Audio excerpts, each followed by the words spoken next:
Former President Donald Trump in court today. He's facing two gun-related charges. ABC's Perry Russum is in Washington with more. Today, the suspect in the latest apparent assassination attempt on former President Trump in a West Palm Beach, Florida courtroom. This morning, Ryan Wesley Roth charged with federal gun crimes, including possession of a firearm as a convicted felon and possession of a firearm with an obliterated serial number. He did not enter a plea. Investigators say Trump was on his golf course in West Palm Beach yesterday afternoon near the fifth hole when a Secret Service agent one hole ahead of Trump spotted the barrel of a rifle. And he was able to spot this rifle barrel sticking out of the fence and immediately engage that individual, at which time the individual took off. Sources tell ABC News the Secret Service fired 4 to 6 rounds. Trump was 300 to 500 yards away. Fortunately, we were able to locate a witness that came to us and said, hey, I saw the guy running out of the bushes. He jumped into a black Nissan, and I took a picture of the vehicle and the tag, which was great. Police tracking down the car, authorities surrounding their suspect. Left behind in the bushes, an AK-47 style rifle, 2 backpacks with a ceramic tile inside, and a GoPro hanging on the fence. Sources familiar with the investigation say they are looking into whether Roth had any frustrations with Trump's position on Ukraine. This video from 2022 appears to show Roth at a demonstration in Kyiv supporting Ukraine. Trump thanking law enforcement for keeping him safe, posting online, "The job done was absolutely outstanding." He's not the city president. If he was, we would have had this entire golf course around it. But because he's not, the security is limited to the areas that the Secret Service deems possible. This morning, President Biden says the Secret Service needs more help. I think the Congress should respond to their needs if they in fact need more services. Trump's advisors are raising concerns that Trump's presence at his golf course was not publicized or previewed in any public way. According to sources familiar with Trump's internal calendar, there was no planned movement to that golf course, and it was a last-minute decision. Perry Russum, ABC News, Washington. And breaking right now, investigators are holding a press conference into that assassination attempt. Let's listen in.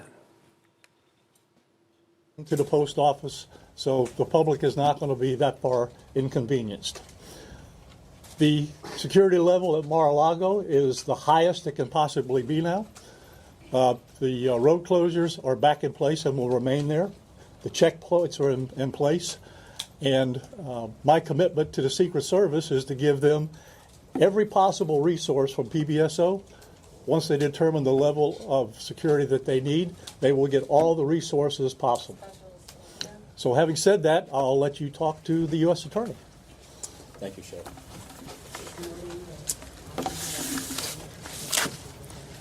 Good afternoon. Thank you for joining us today. My name is Mackenzie LaPointe. I am the United States Attorney for the Southern District of Florida. I want to start by expressing my deep gratitude to Sheriff Rick Bradshaw of Palm Beach County Sheriff's Office for hosting today's press conference and for his department's assistance with this matter. I'm truly grateful for your leadership, sir.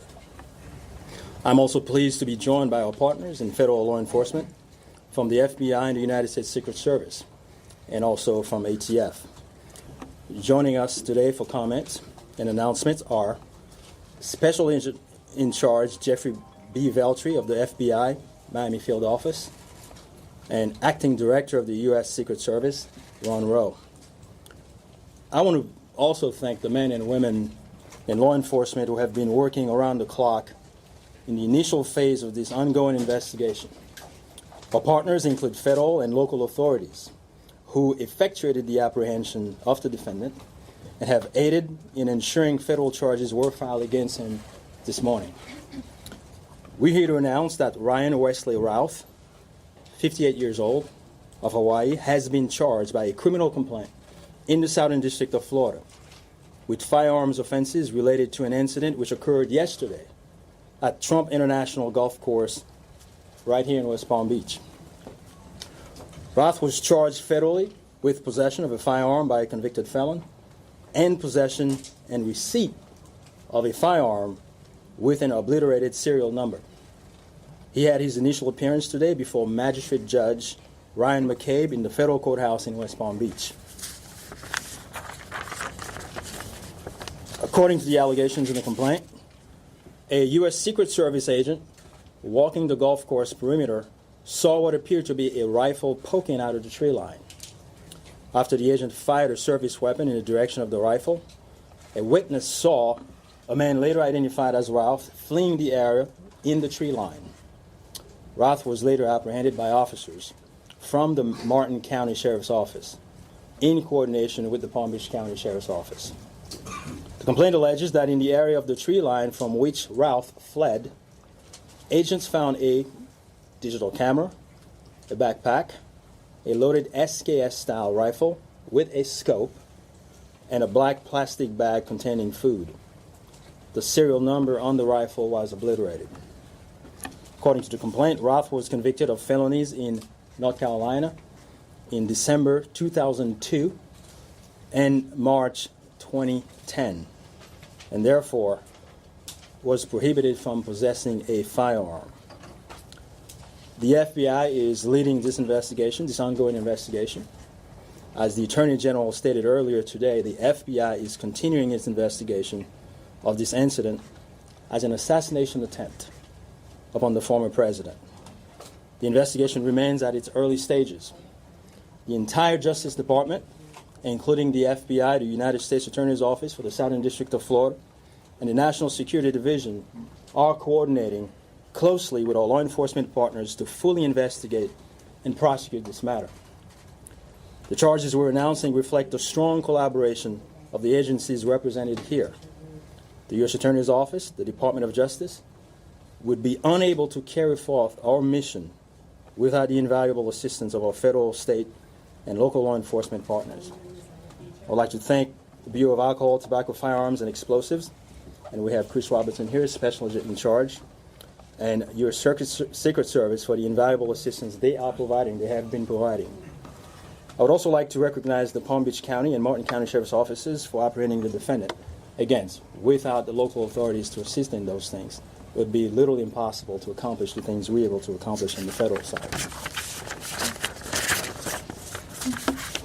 I want to personally express my gratitude to the attorneys with the U.S. Attorney's Office for the Southern District of Florida and the Counterterrorism Section of the Justice Department's National Security Division for their non-stop work over the last 24 to 30 hours. Together, we will continue to work tirelessly to ensure accountability and the pursuit of justice. At this time, I will invite FBI Special Agent in Charge Jeff Veltri to the podium. After Special Agent in Charge Veltri completes his remark, Acting Director of the U.S. Secret Service, Ron Rowe, will provide remarks before we open the floor for a few questions. On our end, given that this is a pending matter before the court and the investigation is on. All right, you're listening there to the U.S. Attorney down in Florida who is talking about the situation yesterday, and he says Ryan Roth is now charged with firearms offenses federally, and that includes possession of a firearm by a convicted felon. And, of course, he is the man accused in the assassination attempt on Donald Trump yesterday. He also mentioned that he has been convicted of felonies twice in North Carolina. The FBI is leading this investigation as an assassination attempt and will, of course, keep you updated on air and online of any new developments. We'll be right back.